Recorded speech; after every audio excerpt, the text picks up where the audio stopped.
Yes, I'll come down.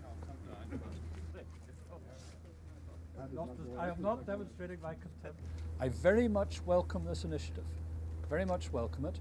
I hope that there will be a positive response from both sides, and I hope that this can go some way to bring about an accommodation, and I hope that the ideas that have been floated at various meetings and contacts over the course of the last fortnight can bear fruit, because what we want to see is this issue resolved, and resolved on a way that's acceptable, so that things return to normal, not just this year, but every year.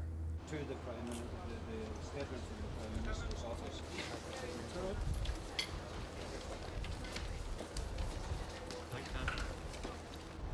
Mr. McKenna represented St. I'm not in a position to say. No one can deny or diminish the difficulties that exist. However, this initiative may create possibilities and opportunities that have not been available to date.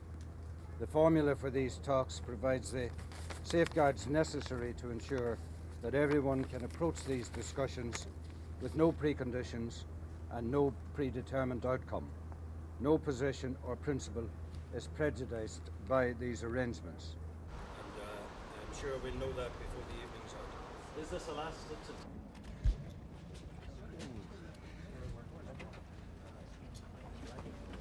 Have you agreed to talks then?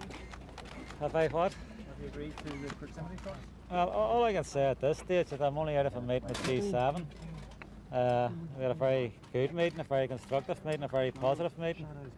And I think that you'll find that the position that we have and what G7 had, there was a lot in common. And I'm going back in now to talk with the rest of the committee just over some of the things we talked about with G7. Have you had an opportunity, Mr. McKenna, to consider the offer by the Prime Minister to have talks tomorrow morning? Well, as I say, I'm only out of a meeting with G7, all right? And just know that I've been in there for the last 2 hours. I'm going back in to discuss with the rest of the meeting what we discussed with G7, and that's all I'm prepared to say at this stage. Brendan, just over you. You know the terms of the offer then? Would you personally be in favour of going to this meeting tomorrow? There is a sense which I fully subscribe to, that David Trimble is riding two horses, that he refuses to talk, and that while he postures and so on, that his utterances, and this might not be his intention, are causing fear. That he talks about awesome consequences, he talks about time is running out. Those words are hardly calculated to calm or to pacify a situation.